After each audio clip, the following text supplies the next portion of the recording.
Hi, boys and girls, and welcome back to Mr. Grable and our Grade 3 ELA class where we're reading Charlotte's Web. Dun, dun, dun, dun. There it is. Wow. Amazing stuff. Charlotte's Web by E.B. White. And there's some pictures from the new chapter we're going to read today called Charlotte. Oh, I'm so excited. We get to meet Charlotte. Chapter 5, Charlotte. Here we go. The night seemed long. Wilbur's stomach was empty and his mind was full. Remember, he didn't get to eat. And when your stomach is empty and your mind is full, it's always hard to sleep. A dozen times during the night, Wilbur woke and stared into the blackness, listening to the sounds and trying to figure out what time it was. A barn is never perfectly quiet. Even at midnight, there is usually something stirring. The first time he woke, he heard Templeton gnawing a hole in the grain bin. Templeton's teeth scraped loudly against the wood and made quite a racket. That crazy rat, thought Wilbur. Why does he have to stay up all night, grinding his clashers and destroying people's property? Why can't he go to sleep like any decent animal? The second time Wilbur woke, he heard the goose turning on her nest and chuckling to herself. What time is it? Whispered Wilbur to the goose. Probably about 11:30, said the goose. Why aren't you asleep, Wilbur? Too many things on my mind, said Wilbur. Well, said the goose, that's not my trouble. I have nothing at all on my mind, but I've got too many things under my behind. Have you ever tried to sleep while sitting on 8 eggs? No, replied Wilbur. I suppose it is uncomfortable. How long does it take a goose egg to hatch? Approximately 30 days, all told, answered the goose.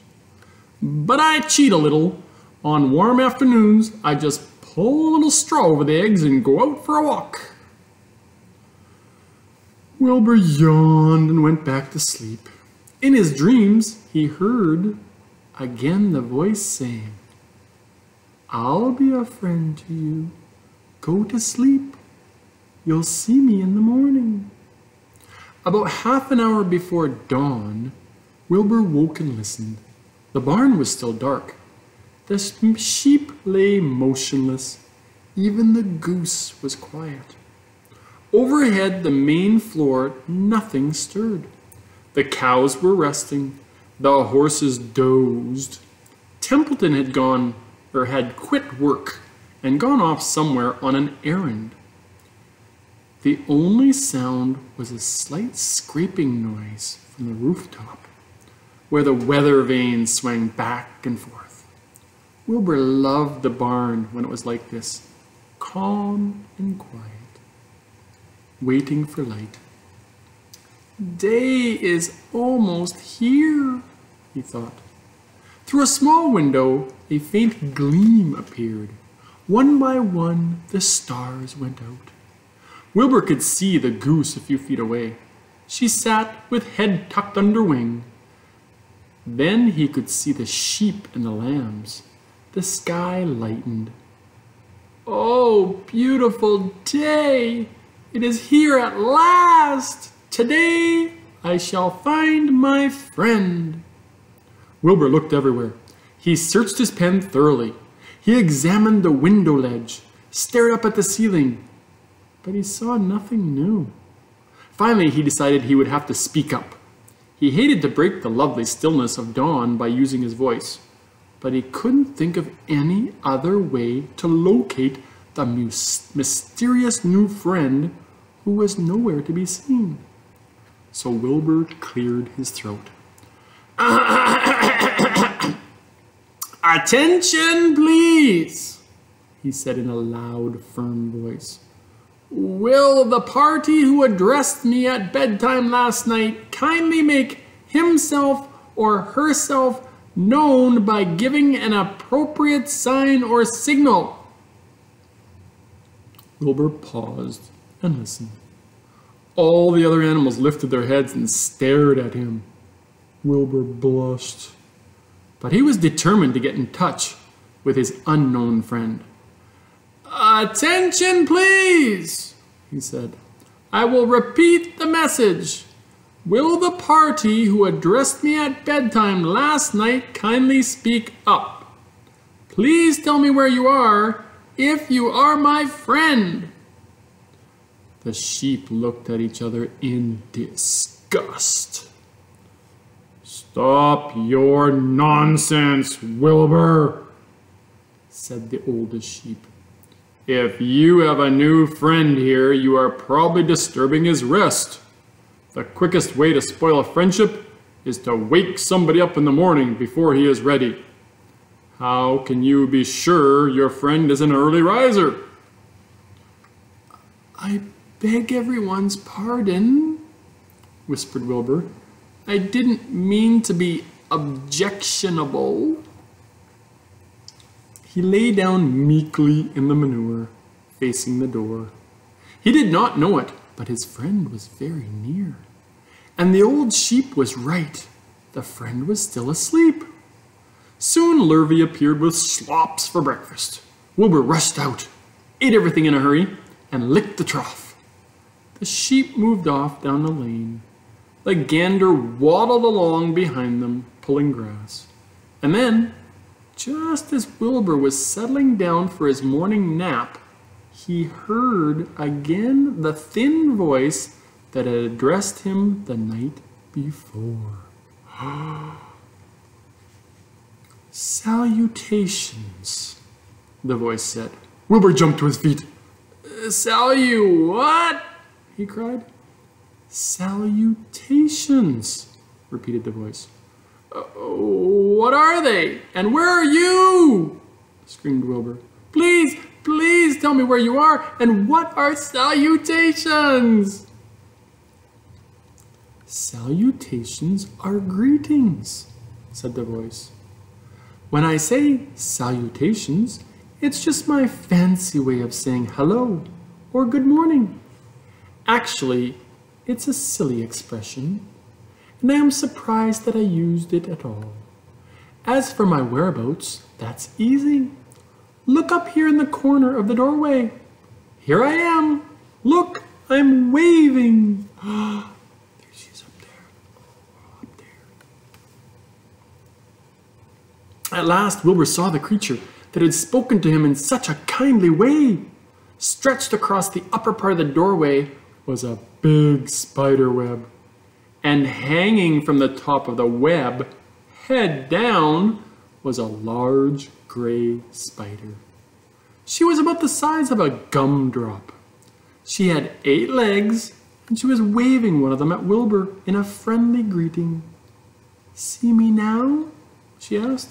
"Oh, yes, indeed," said Wilbur. "Yes, indeed. How are you? Good morning. Salutations. Very pleased to meet you. What is your name, please? May I have your name?" "My name," said the spider, "is Charlotte." "Oh, it's Charlotte." Of course it's Charlotte. You guys knew that was coming. "Charlotte what?" asked Wilbur eagerly. "Charlotte A. Kavitica. But just call me Charlotte." "I think you're beautiful," said Wilbur. "Well, I am pretty," replied Charlotte. "There's no denying that. Almost all spiders are rather nice looking. I'm not as flashy as some, but I'll do. I wish I could see you, Wilbur, as clearly as you can see me." "Why can't you?" asked the pig. "I'm right here." "Yes, but I'm nearsighted," replied Charlotte. I've always been dreadfully nearsighted. It's good in some ways, not so good in others. Watch me wrap up this fly." A fly that had been crawling along Wilbur's trough had flown up and blundered into the lower part of Charlotte's web and was tangled in the sticky threads. The fly was beating its wings furiously, trying to break loose and free itself. "First," said Charlotte, "I dive at him." She plunged head first toward the fly. As she dropped, a tiny silken thread unwound from her rear end. "Next, I wrap him up." She grabbed the fly, threw a few jets of silk around it, and pulled it over and over, wrapping it so it couldn't move. Wilbur watched in horror. He could hardly believe what he was seeing, and although he detested flies, he was sorry for this one. "There," said Charlotte. "Now I knock him out, so he'll be more comfortable." She bit the fly.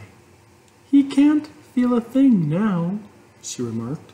"He'll make a perfect breakfast for me." "You mean you eat flies?" gasped Wilbur.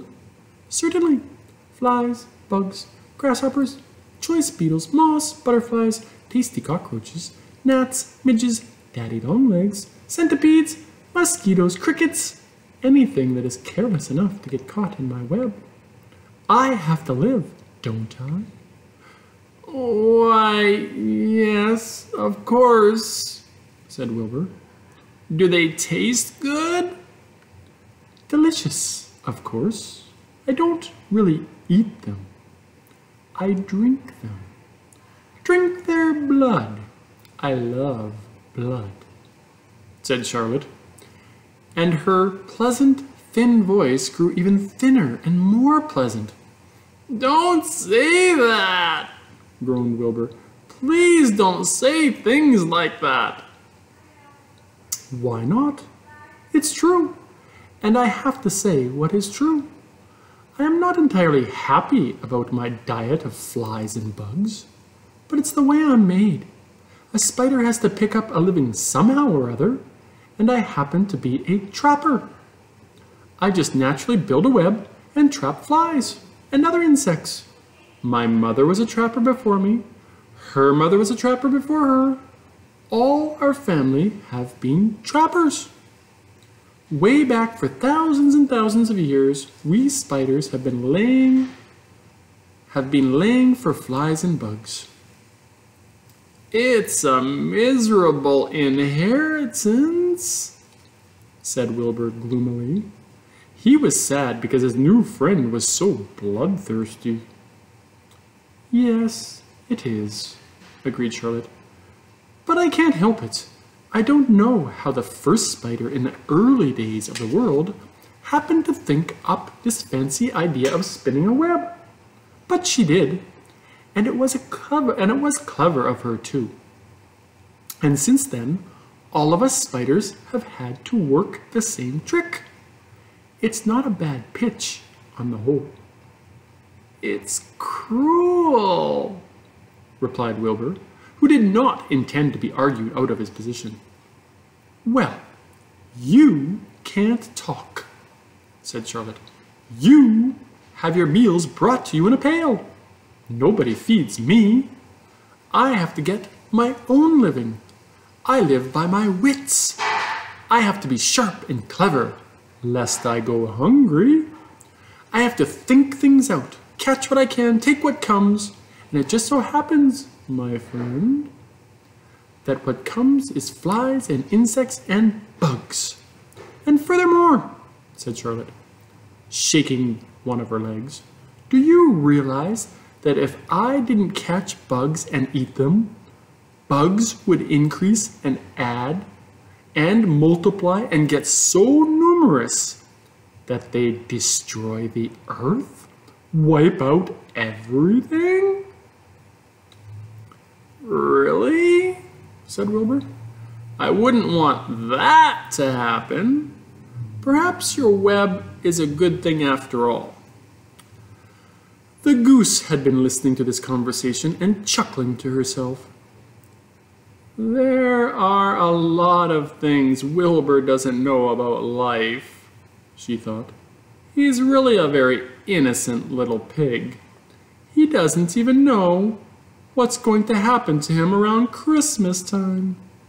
He has no idea that Mr. Zuckerman and Lurvy are plotting to kill him. And the goose raised herself a bit and poked her eggs a little further under her so that they would receive the full heat from her warm body and soft feathers. Charlotte stood quietly over the fly, preparing to eat it. Wilbur lay down and closed his eyes. He was tired from his wakeful night and from the excitement of meeting someone for the first time. A breeze brought him the smell of clover, the sweet-smelling world beyond his fence. Well, he thought, I've got a new friend, all right. But what a gamble friendship is. Charlotte is fierce, brutal, scheming, bloodthirsty, everything I don't like. How can I learn to like her, even though she is pretty and, of course, clever? Wilbur was merely suffering the doubts and fears that often go with finding a new friend. In good time, he was to discover that he was mistaken about Charlotte. Underneath her rather bold and cruel exterior, she had a kind heart, and she was to prove loyal and true to the very end. And that, of course, is the end of Chapter 5, Charlotte, from Charlotte's Web. Hope you enjoyed it. We'll see you again soon. Bye-bye.